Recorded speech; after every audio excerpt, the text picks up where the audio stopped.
मुतमईन नाजिर बेगम यज़दानी हाजिर। प्यारी बहनों को सलाम, और वो हजरात जो मुझे देख रहे हैं, खुदा करे वो हमेशा मुझे देखते ही रहें। बहनों, तुम्हें क्या क्या पकाना आता है? ये सवाल मुझे उतना ही जहर लगता है जितना कोई अगर मुझसे ये पूछे कि तुम्हें यज़दानी अच्छे क्यों नहीं लगते।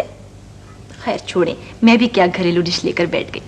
तो बहनों, आज लाखों नाजरीन की मौजूदगी में बेगम यज़दानी दिन दहाड़े आपके लिए पकोड़े लगा रही हैं।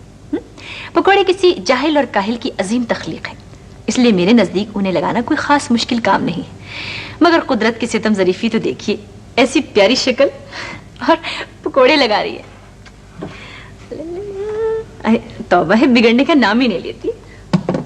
अच्छा खैर, शक्ल को छोड़ें और हमें अब सबसे पहले ये देखना है कि पकोड़े किसके लगाए जाए, यानी चने की दाल के, माश की दाल के या मूंग की दाल के। वैसे मेरे ख्याल में तो चने की दाल के पकोड़े सबसे बेहतर रहेंगे, और जैसा कि आप सब जानती हैं कि दाल की जमा दलाइल है, तो आइए दलाइल की रोशनी में चने की दाल के पकोड़े लगाते हैं। यह चने की दाल। चने की दाल का क्या कसूर?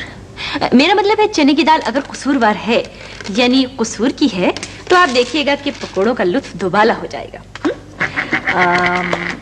अब आप लिखिए 1 किलो चने की दाल और 1 मैजिस्ट्रेट।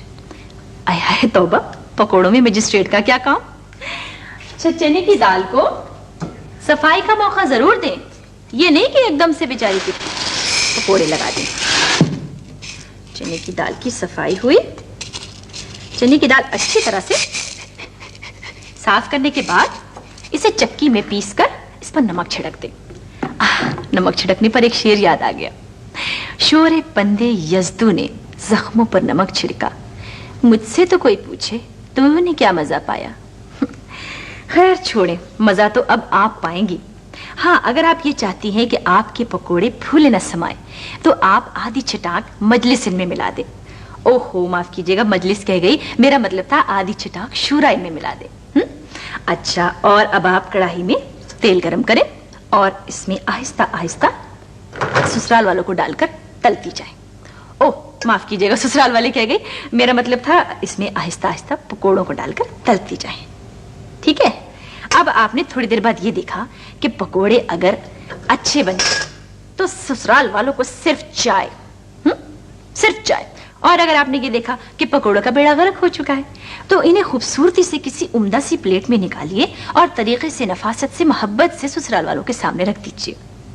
तो कहिए बहनों, आपको मेरी ये तरकीब पसंद आई? इंशाल्लाह अगले हफ्ते किसी और डिश के साथ आपकी खिदमत में हाजिर होगी ये मिसेज यज़दानी। खुदा हाफिज।